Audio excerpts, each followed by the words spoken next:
"You there, clean that up," Daniel sneered, deliberately spilling hot coffee onto the marble floor as Simone knelt to finish the job she'd already done twice.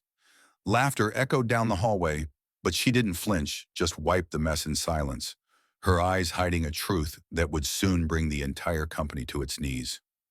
No one knew the woman in the janitor's uniform held the power to end their careers, and she was about to use it. The battered scooter rattled to a stop just outside the towering glass entrance of Breyer and Langston Properties, its old engine wheezing like it was out of breath. In the shadow of polished black SUVs and town cars lined in precise rows, the little vehicle looked like a forgotten relic.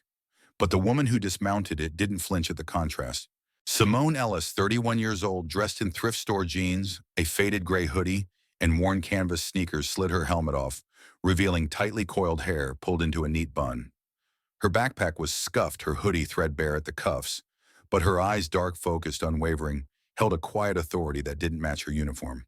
She stood for a moment studying the building her father had once dreamed into existence. Breyer and Langston wasn't just any company. It was a crown jewel of Manhattan real estate, responsible for luxury condos, high-end commercial towers, and glittering gala halls featured in magazines. Her late father, Henry Langston, had co-founded it with ambition and vision. But after his passing, whispers had reached Simone, whispers of corruption, of employees abused, silenced, discarded. She hadn't been involved in the company for years, not since law school and a stint abroad. But now she was back. And no one in that building knew the woman about to walk through the doors was the rightful heir. Not in a power suit, not with a boardroom entrance. Today she entered through the back. Inside the main lobby, receptionist Heather Cole was already at her desk. Platinum blonde hair twisted into a perfect chignon lipstick, a clinical red, she scanned Simone from top to bottom with the precision of someone who'd mastered polite disdain. "Deliveries go through the service entrance," Heather said automatically, her tone flat, her manicured finger gesturing without looking away from her screen. "I'm not delivering," Simone said calmly, stepping forward. "I'm here to apply."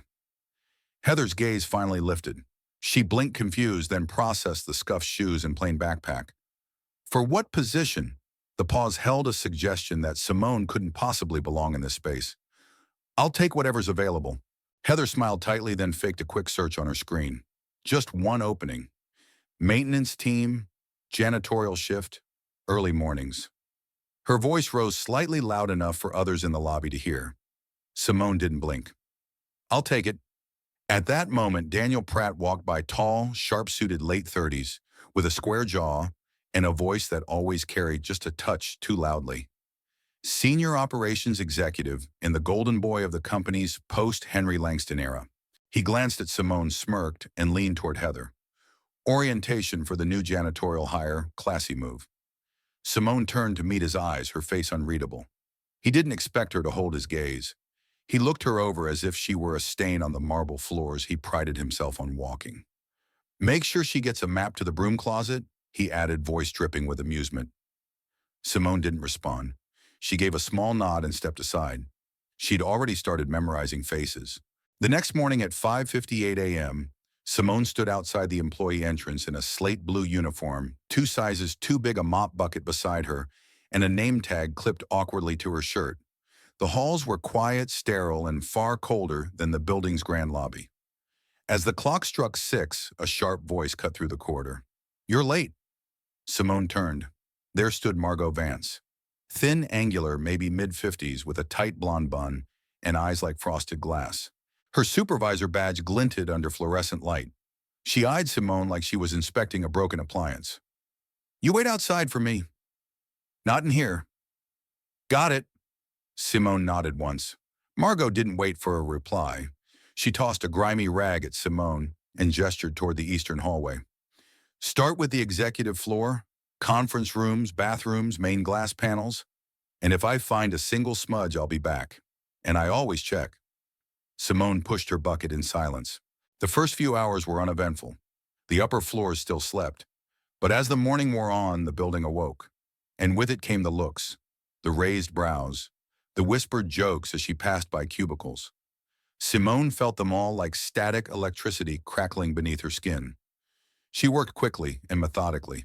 She knew where the coffee splatters liked to hide on the tile corners.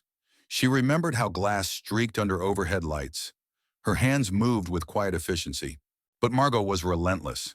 Every 30 minutes she appeared like a ghost, pointing at a fingerprint, a missed dust speck, or nothing at all. Sloppy, she muttered once loud enough for two passing staffers to hear. They laughed. Simone didn't respond. She nodded, wiped, continued. One of them whispered as they passed, "That's the new girl, she won't last the week." By the second day, Margot had assigned Simone every undesirable task. Deep restroom cleans, dumpsters, old floor mats caked with coffee from last week's board meeting. It was calculated, petty, cruel, and it didn't stop there. At lunch, Margot found a water spill in the executive cafe and summoned Simone loudly over the intercom. "Clean it now, and try not to embarrass yourself this time." Staff sitting nearby chuckled. A few took pictures as Simone bent to wipe the spotless floor again. She recognized the glances mockery dressed in indifference. That afternoon, Daniel sauntered past her in the hallway outside the 14th floor boardroom. He paused, coffee cup in hand. "Careful, that's imported oak. Don't go scratching it up." Then he deliberately tilted the cup just enough to let a single dark drop fall to the floor. "Oops," he said.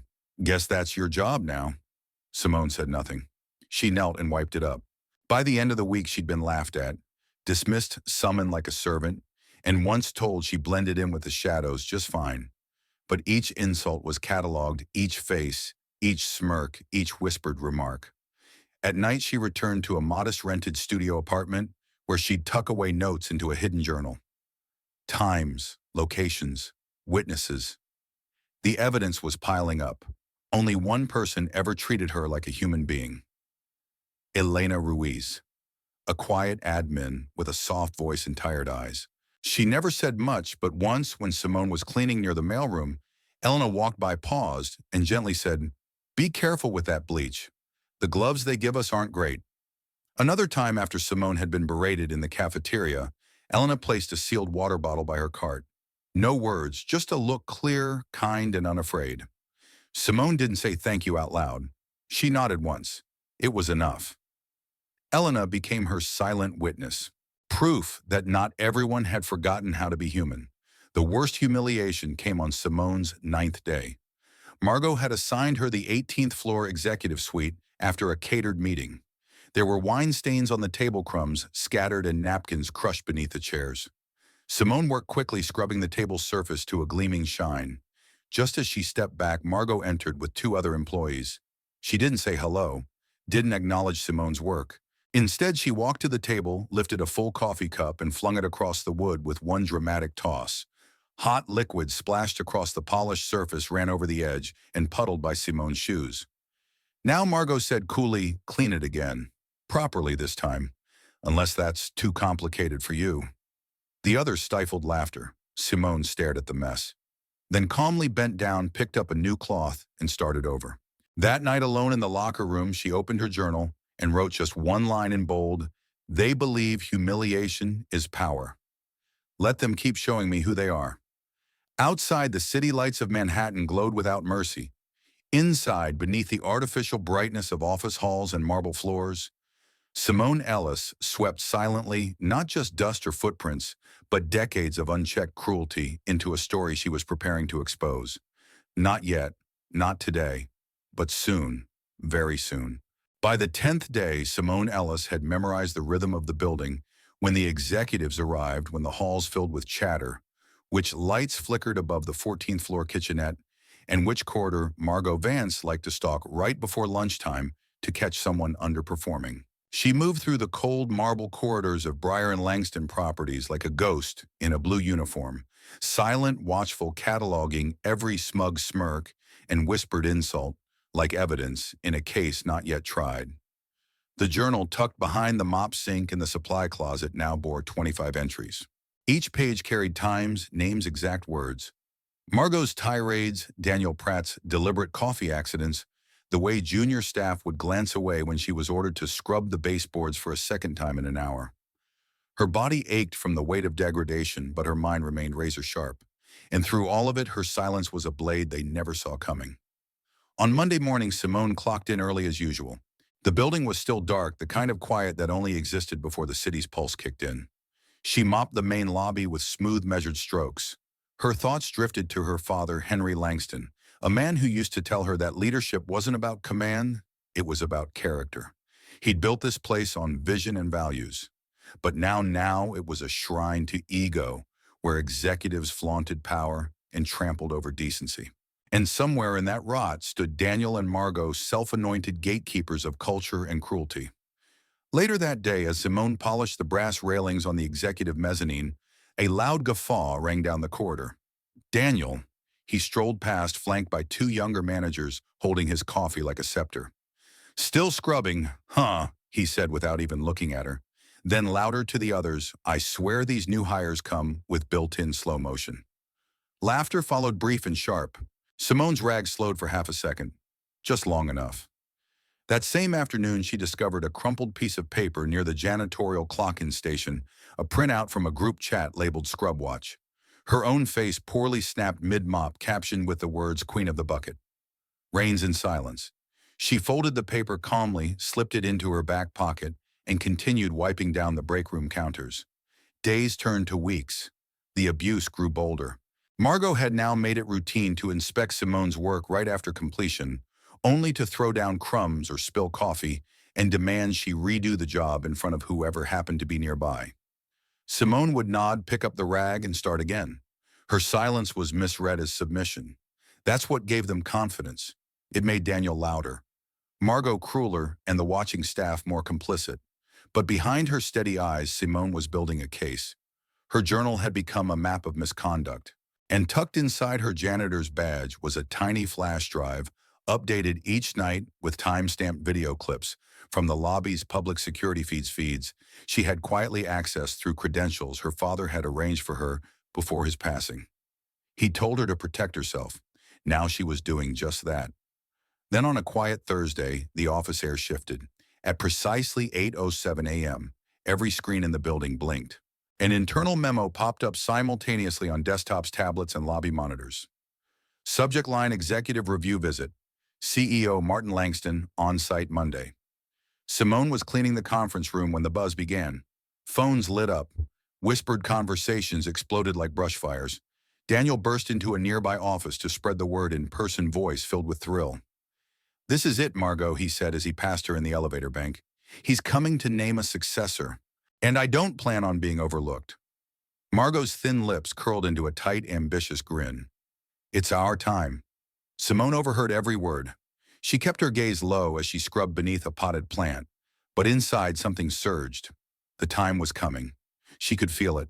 She returned to the supply closet that night and rewrote the last 10 pages of her journal into a condensed summary: dates, acts of misconduct, photos, screen captures from the Scrub Watch group, and 3 names at the top: Daniel Pratt, Margot Vance, Heather Cole. Her fingers trembled only slightly as she saved the updated file to the drive under the name Legacy Clean. The irony wasn't lost on her. Friday afternoon, Margot called a sudden emergency meeting with the janitorial staff. Only 4 attended. Simone stood in the back as Margot paced in front of a row of plastic chairs like a general before war. "The CEO arrives Monday. This place must gleam like a presidential suite at the Ritz. I find so much as a fingerprint in someone's going home without a job." "Understood," her eyes locked on Simone. "And don't think being quiet makes you invisible. I'm watching."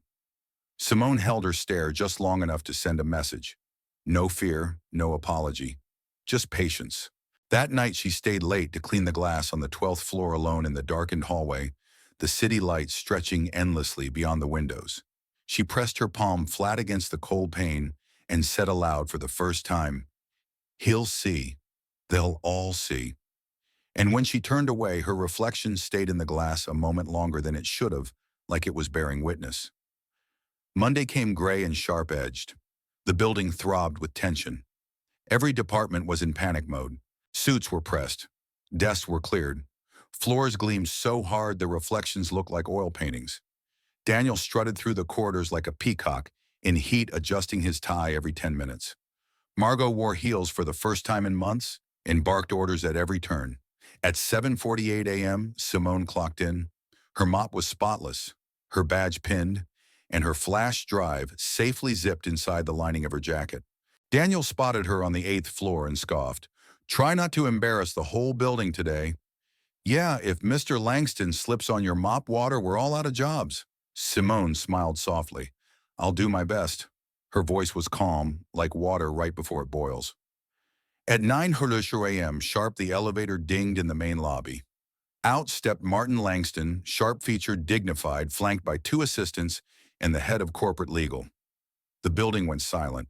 Staff lined the lobby like troops at inspection. Daniel was front and center. Margot stood just behind, hands clasped, eyes gleaming. And at the far end of the hall, mop in hand uniform, still slightly damp from her pre-dawn shift, stood Simone Ellis.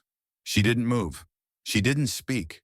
She simply observed every blink, every shifting foot, every calculated smile. Martin paused at the podium, his expression unreadable as he scanned the room. Then his eyes caught something or someone and held. 1 beat, 2. Then he turned back to the crowd, cleared his throat, and said, "Before I make today's announcement, I need to speak with someone privately." His gaze drifted once more to the edge of the crowd. And though most were too focused on their own hopes and ambitions to notice, Simone felt it like a hand on her shoulder. She stepped back into the shadows, leaving only the faintest wet footprint behind. That morning, a dozen people believed the future of Breyer and Langston would be decided in suits, boardrooms, and handshakes. But only one knew the truth. The mop was just a disguise. The real reckoning had already begun, and it was coming from the very bottom of the ladder they thought no one could ever climb. The hush that fell over the gleaming marble lobby of Breyer and Langston Properties as Martin Langston stepped out of the elevator was the kind that tightened throats and froze feet mid-step. Staff lined the halls like nervous chess pieces, each trying to appear indispensable, confident, polished. Daniel Pratt stood at the front like a statue carved from ambition, his smile wide but brittle, a rehearsed gleam in his eyes that faltered just briefly when Martin's gaze swept past him without pause. Margot Vance hovered near the side, hands clasped like a model of poise, her lips tight with anticipation, her spine stiff with expectation. She had straightened every hallway, silenced every complaint, and driven the janitorial crew to the brink of collapse for this very moment. And yet neither of them noticed Simone Ellis, standing calmly near the back of the crowd, mop in hand, uniform crisp, her expression unreadable. The flash drive inside her badge pressed gently against her chest, like a silent heartbeat pulsing with every documented cruelty, every slur, every coffee-stained insult. She could feel the building holding its breath. Martin Langston didn't smile.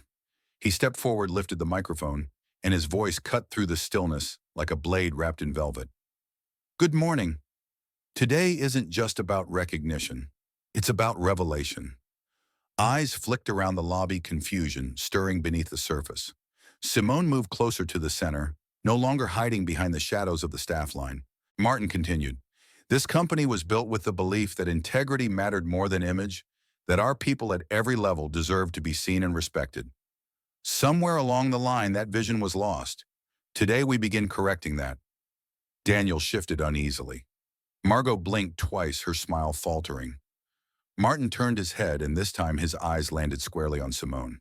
"The person I am naming as the next CEO of Breyer and Langston Properties is someone who has walked these halls at eye level with those most often overlooked. Someone who has seen this company's soul, not from the boardroom, but from the basement. Ladies and gentlemen, I present to you Simone Ellis." A collective gasp swept through the room like a wind. Daniel's mouth dropped open. Margot staggered half a step backward. For a split second, no one moved. Then all eyes turned to the woman in the blue janitor's uniform. Simone stepped forward slowly, calmly, and unpinned her name badge. She folded her mop handle, gently laid it down beside her, and peeled off the thin blue apron that had hidden her truth for weeks. Beneath it, she wore a simple tailored black blouse, sleeves rolled at the elbow, nothing flashy, just sharp enough to remind them she'd never needed polish to wield power. She walked past Daniel and Margot without a glance. All they could do was stare as she took the steps up to the small podium, turned to face the crowd, and finally spoke. Her voice was even, steady, but carried the weight of weeks of silence. "If I had walked through these doors wearing heels and carrying my father's name like a title, would any of you have treated me with dignity? Or would you have still assumed I was someone to be ordered ignored? Laughed at? The room held its breath. She let her words settle like dust. Over the last month, I have mopped your floors, emptied your trash, wiped your tables, and endured your contempt. I've been called girl told I didn't belong, treated like a burden in the place my own father helped build. And not once did any of you ask who I was, because to you, I was invisible. Daniel tried to speak. Simone, she cut him off with a glance. Don't. Her tone was a wall. This isn't a time for excuses. It's a time for accountability. Margot's hands trembled. Her throat moved as if trying to swallow the bitter lump rising inside. Simone turned back to the crowd. You all need to understand something. Power means nothing without integrity. Leadership means nothing without compassion. And rank means nothing if it's built on silence, cruelty, and fear. She stepped down, eyes now locked on the two people who had done the most to poison the company's culture. Daniel Pratt, Margot Vance, you are hereby terminated effective immediately. Your conduct, from discriminatory remarks to targeted harassment to creating a hostile work environment, violates everything this company claims to stand for. You have failed the people you were supposed to lead, and starting today that ends. Daniel's face drained of color. Wait, Simone, please. Margot shook her head in disbelief. You can't. I can, Simone said quietly. And I am. Security had already stepped forward. As the two were escorted out under the full gaze of the company, the silence was so deep it hurt. But no one interrupted. No one defended them. Because in that moment, everyone knew they had seen the truth. And the truth was dressed not in a three-piece suit, but in humility, strength, and the fire of someone who had endured it all to make things right. Simone returned to the podium. She scanned the crowd once more, her eyes softening as they landed on a familiar face near the back. Elena Ruiz stood near the side wall, hands clutched at her waist, her eyes wide with tears that shimmered but didn't fall. There was one person, Simone said, who treated me like a human being, even when she had no reason to. Who offered kindness when the rest of you offered stares. Elena Ruiz stepped forward. Elena blinked, shocked. The crowd parted as she walked slowly, cautiously, until she stood just below the podium. Simone's voice lifted, not just for Elena, but for everyone. Starting today, you will serve as head of people and culture. This company needs a soul, not just a structure. And you have demonstrated the empathy, grace, and courage we need to rebuild it. A wave of applause began at the back, hesitant at first, then surging like a tide. Staff clapped not just for Elena, but for the shift happening in real time, for the possibility that things could actually change. Simone raised a hand.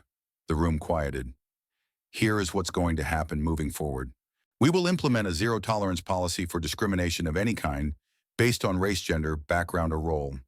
We will launch anonymous reporting tools, audit every manager's conduct, and restructure promotion pathways so that every voice is heard, not just the loudest ones. And we will do this together or not at all. People listen now not because they had to, but because they wanted to, because they were seeing leadership redefined before their eyes. We don't fix broken systems with revenge, Simone said, her tone firm yet human. We fix them with truth, with courage, with compassion. We build better by being better. She stepped down for the last time. The applause that followed wasn't ceremonial, it was raw, real, cathartic. For every person who had been silenced, for every moment of quiet cruelty, for every hidden tear and buried complaint. The janitor was gone, the leader had risen, and as Simone Ellis walked back into the center of the lobby, the morning light streaming through the glass, she became something more than CEO. She became the standard, the beginning of a future rewritten with dignity at its core. And from that day forward, no one at Bryan Langston would ever look at the quiet worker in the hallway the same way again. Because they had learned that the real power in any building isn't who stands at the top, but who has the courage to rise from the bottom and change it all. Sometimes the people we overlook are the ones carrying the most strength. Simone Ellis walked through the doors of Bryan and Langston Properties, not with a title, not with power displayed on her sleeve, but in a janitor's uniform with purpose in her heart and truth in her hands. What she experienced, humiliation, mockery, silence in the face of injustice, is something many know all too well. But what makes her story powerful isn't just her rise to CEO. It's how she rose. She didn't lash out. She didn't fight fire with fire. She watched. She endured. She took notes. And then when the moment came, she stood with grace and clarity and let the truth speak for itself. The lesson, true strength, isn't about shouting the loudest. It's about standing firm in silence, preparing in the dark, and speaking only when it's time to shine the light. Simone's story reminds us that dignity isn't something others give you. It's something you carry with you, no matter how others treat you. And for those in positions of power, this is a wake-up call. Your title doesn't give you the right to belittle others. The measure of your character lies in how you treat people when you think no one important is watching. There's also a powerful reminder here for all of us who witness injustice and choose silence. As much as Daniel and Margot were guilty of cruelty, the real weight of the system was built on the silence of bystanders. The co-workers who turned away, the ones who laughed, the ones who didn't want to get involved. In the end, Simone didn't just call out her abusers, she reminded everyone that not doing harm isn't the same as doing good. Choosing kindness like Elena Ruiz did is never too small. In fact, it can change the course of someone's life and of an entire company. So wherever you are in life, whether you're in a position of influence or just starting at the bottom, remember this. Dignity, respect, and kindness aren't optional. They are the foundation of lasting leadership. And if you ever feel unseen, unheard, or underestimated, carry this story in your heart. Because even a mop can become a microphone when you use it with integrity. From all of us at US Daily Story, thank you for listening, for reflecting, and for believing in the power of justice, decency, and quiet resilience. If Simone's journey moved you, please consider liking, sharing, and subscribing to the channel. Your support helps us bring more real, powerful, and soul-stirring stories to life. Until next time, stand tall, stay kind, and never underestimate your quiet strength.